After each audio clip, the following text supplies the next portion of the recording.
Hey guys, I hope you're having a great day, a great night. I mean, you must be because you're hanging out with JBM Sports Media. We got Ben, we got Joe, we got myself, and we had a hell of a game last night. I don't know how many of you actually stayed up for it. I didn't. They might have. I think maybe two of them did. I definitely didn't. I was out maybe by the 13th inning. I was finished.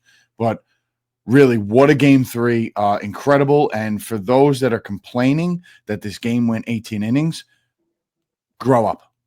Put in your big boy pants. This is baseball. Grow up. But it's the first one since 2018, which It's actually 2018. included the Dodgers. and they won on a walk off. I think it was Max Muncy, correct? Max Muncy, that's correct. Yes. Yep. So, hell of a game. Really, hell of a game. Yeah, I mean, to start it off, it looked like it was just going to be one of those games where somebody would make the first mistake and it would be earlier than 18 innings. But you got to give credit to. Listen, I know Toronto lost the game, but give credit to them for matching up head to toe to toe. They really did go blow for blow with them. Yeah. It was just one bad meatball at the end that Freddie Freeman took advantage of. But Lauer pitched phenomenal. I mean, he really gave them some length in a game where you're just looking for outs. You're not looking for a guy to go 6 innings in the 13th. You're just looking for a couple outs, and he gave them length. So I really do give them credit. But the Dodgers are they just like bionic now? Are they like robotic? Like, I don't even know the word to give them. They just literally find a way to get it done, and it's always a couple of guys there that just seem to be in the mix. It's Freeman, it's Ohtani, it's Betts. They are just a well-oiled machine, honestly. Right. Honestly, this game, we were up for it.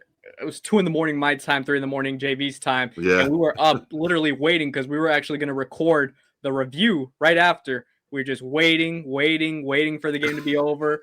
Just kept dragging. But I loved it because, like you said, Eric Lauer, and for the Dodgers, it was Will Klein, I believe is his name. Mm-hmm. Man, yeah. He did an absolutely phenomenal job holding it down for the Dodgers, waiting for that big hit, which Freddie Freeman always finds that moment. I mean, he did it last year. He's doing it now.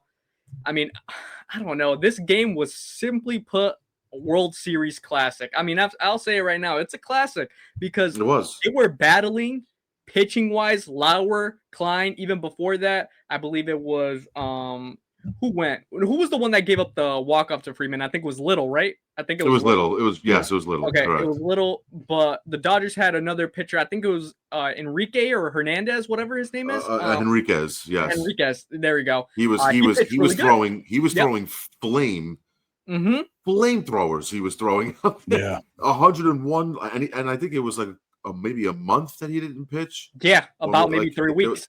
There was some time where he had some time off, but he was coming out electric last night. It was really unbelievable how that game folded. And I'll tell you this as well. The fact that if the game would have continued, you saw Yamamoto and Bieber, they were warming up in the bullpens. It was going to be like, I kind of wanted it to keep going just to see what it would be. Yamamoto just threw a complete game 2.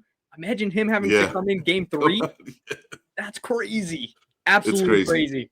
Yeah, it definitely was a hell of a game. Like I said, it was the first time since 2018 that we've seen this long of a game in the postseason or the World Series, and it actually included the Dodgers. Like Mike had said, Max Muncy had walked off a home run against the Red Sox. But, we got to talk about Shohei Ohtani for a second. I mean, this guy reached base 10 times last night.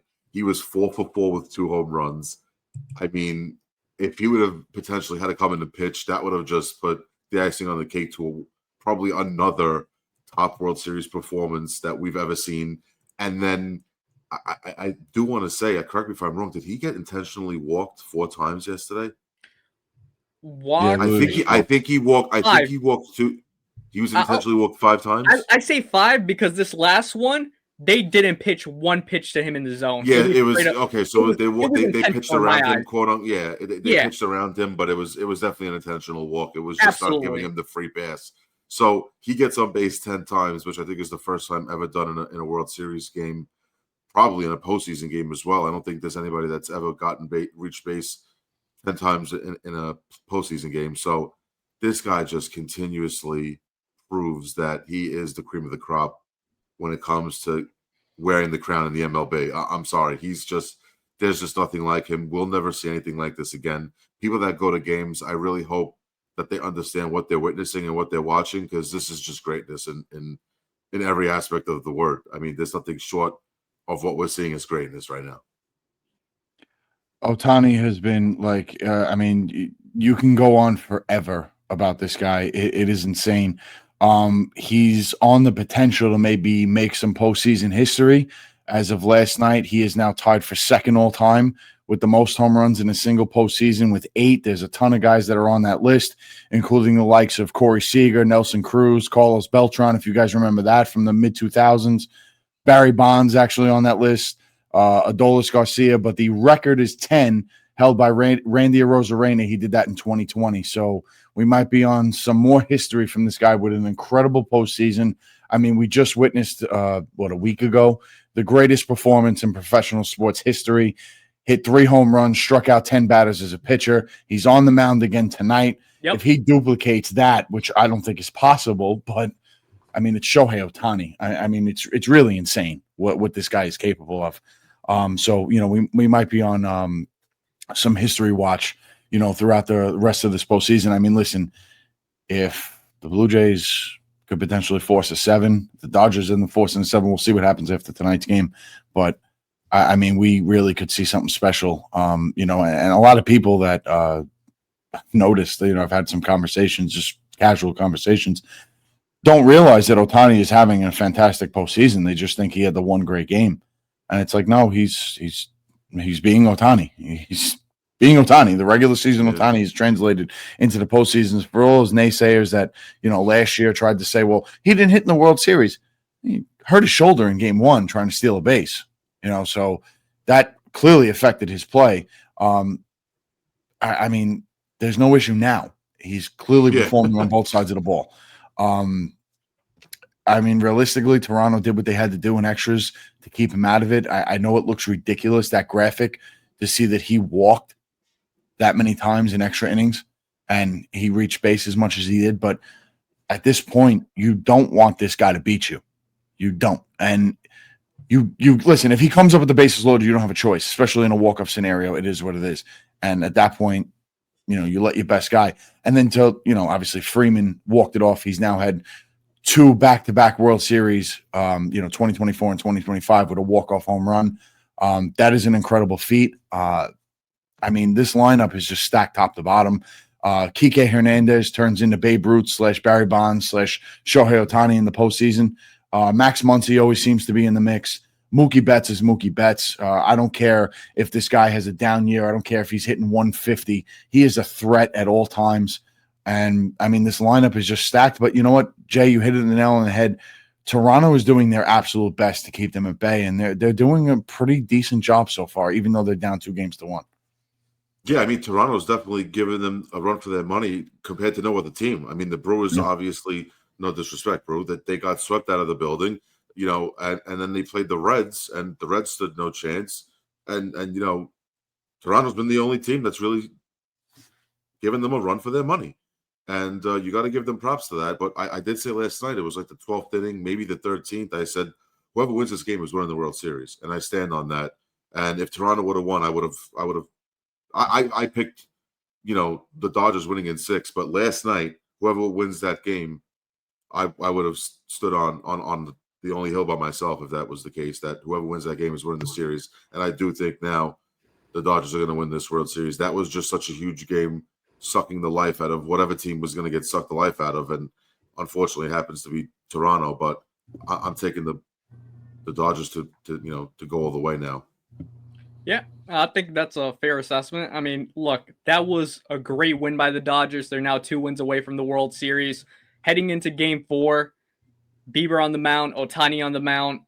This is about to be, I don't know, it still gives me that feeling that anything could happen in this series. The Blue Jays, they win this game. It's now 2-2. They'll for sure have another game in Toronto. So, to me, I do believe this is a must-win for the Blue Jays without a doubt. Because if they don't win today, that series doesn't come back to Toronto. You could book that. Yeah, I agree with that 100%. That they're going to have to, and I think they're going to have to score first. If they start playing from behind, it's going to be way too much of a battle, especially after last night, a 6-hour game. You used 12, 13 pitchers. I believe the Blue Jays bullpen went 11 2/3 last night. So, I mean, you know, I know a lot of guys didn't go 2 or 3 innings like Lauer. Lauer was the the biggest one. He went for, I think, 4 1/3, but you still used everybody in that pen. And if the Blue Jays are playing catch up, it's going to be tough. Absolutely. And listen, I said it in the pre-World Series show that we did. The key to Toronto winning this series is you have to make these starters work, which they are doing. They got to Blake Snell in game 1. It didn't work out in game 2 with Yamamoto. I mean, this guy has been unbelievable, back-to-back complete games. But they got the glass now. They made him work. If they keep these games close leading into the Dodger bullpen, that's where they can make the most noise. And essentially, at 2 out of the 3 games, they've done that. They've only gotten 1 win out of the 2 that they've gotten to the bullpen, but that is the key. So tonight, they have to get to Ohtani. They have to make him work. They have to make him throw. There is no reason you should be swinging at the first pitch whatsoever in any situation. Make him work. Try to get some walks, work in good counts, foul off some good pitches. He's going to make a pitcher's pitch. It's going to happen. That's where you got to be key. The biggest key, they have to get to him. If he makes a pitcher's pitch, you got to battle and foul those pitches off. One of the biggest keys now for Toronto in that, a guy that can do that may not play the rest of the series, that's what it's looking like in George Springer. He's got the oblique. That's a huge blow for Toronto. Absolutely. They have to answer tonight. They have to come out like they did in game 1. They have to make a statement and tie this series up and practically obliterate. You have to take the wind out of the sails of Ohtani, if that is even possible. At least you could do it on the mound. If you can't beat him when he's up in the box, beat him while he's on the bump. That is the best thing they could do right now, and they got to get to this bullpen early. I agree, and I think it's going to be a great game. I think it's going to be a little bit more high scoring. I could see Bieber giving up maybe 3 or 4, Ohtani giving up 2. I don't think Ohtani's going to have as great as an outing as he had last time, but look, regardless, I expect a great game. It's going to be cinema regardless. My prediction for this game, I do think that the Dodgers are actually going to win this game. I think it's going to be close, but I say it's going to be 5-4. I say 5-4. Dodgers win. Yeah, I do see, like I said, I just think right now the cards are a little bit stacked against Toronto after losing that game. Joe Torre always said the biggest game in any postseason series was game 3 because it dictated who would probably go on to win that series. So the Dodgers won one of the biggest game 3s that you could ever play in your life and the longest game 3 that we've probably ever seen as well. So it takes a lot of grit and it's mental toughness, and not for nothing, the losing team walks away from that really depleted because you used all your resources, you fought tooth and nail, and to come out on the losing end is just really mentally tough to have to go through, and then they have to go right back at it again tonight now. And this Dodger team is unrelenting in its own right. So, I think it's just going to be too tough for Toronto right now. If they do win tonight, it'll be very interesting. But I do see the Dodgers taking game 4. I see them winning 4-1 tonight. 4-1. Okay, I'm a little different. I do see the Dodgers winning tonight. I would not be completely shocked if Toronto turns around and won this game, but I am leaning more towards the Dodgers. I actually see this being a high-scoring game. I think both bullpens are completely taxed, especially after last night. I think especially for Toronto, it's definitely going to be all hands on deck because you do not want to go down 3-1 and still have another game to play in LA. That's just that's a no-go. That cannot happen. So I think it's going to be all hands on deck for the most part. Obviously, bullpen-wise, starters-wise, I really don't think it's going to be something crazy. That'll be more if they do go down 3-1. But I see this being high scoring. I think both starters are going to pitch well, and then once it gets to the bullpen, I think there's going to be a lot of noise. So I think we might see a tight game for the first 5 or 6 innings, and then I think the wheels are going to fall off on both sides, and it's just going to be at that point, I don't know, maybe who blinks first as far as who gets blanked in the late innings first is going to determine the winner of this game. Yeah, I just if Bieber doesn't get through 5, I think it's advantage LA at that point. For sure. I just think if he can't give them a little bit of length, it's going to be a tough run for them. Like Brew was saying, he doesn't think Ohtani is going to have the same start the last time. I particularly don't think the same either. I don't think he's going to have that much of an electric start. But if he can get him through 4 and it's a 1-run game on either end, to me it's it's advantage Dodgers at that point. Yeah, absolutely. Let us know what you guys think in the comments for sure. We want to hear from your guys' predictions. I know by the time this video goes up, Game 4 will probably be maybe an hour or so away from starting. So let us know what you guys think, obviously. Yeah, we love to see that. We love to see your guys' perspective. I mean, it's just, listen, we're up here talking, but listen, there's things that maybe we don't see that you guys do. So we'd love to see that. We really do. We'd love to see the comments. And we do appreciate you guys for the likes, the shares, the views. We really do appreciate it. Absolutely. Yeah. And it's gonna be a great game. And I think it's gonna come down to what bullpen really has the most strength. That's just my opinion. After last night, both bullpens being taxed and having to pitch upwards of 10 innings last night for both sides, I personally think whatever bullpen cracks first is going to lose that game. So yeah. We'll see what bullpen gets the biggest outs. To me, it's going to be Toronto, LA. I think LA is going to edge them out. Fair enough. Yeah, I think it's going to be a great game. I think the Dodgers, like I said before, are going to win this game. Think they might close it out in 5. Who knows? But this Blue Jays team's got some fight in it, so it won't be that easy. But hey, I'm down for another exciting game tonight. Yeah, listen, I don't want to see this go 3-1 because I don't want baseball to end. If this series can go 15 games, I'll take it. I mean, we got an extra game essentially last night because they basically played 2. I only saw a few extra innings. You guys both saw the whole thing, so you got an extra World Series games in you. But listen, guys, like I said, we really do appreciate the views, the likes, the shares, the comments. If you guys can, if you're not already, subscribe to the YouTube. We also are on TikTok. Follow us on there. We do shorts. You guys have seen them. They're also viewed on TikTok. We do other things as well. So if you guys can do that, and please light up the comment section. We want to see your predictions because then we could start interacting more with you guys. We could start calling out some comments and maybe highlighting some of you guys. So again, as always, we appreciate you guys. Have a great night and enjoy Game 4.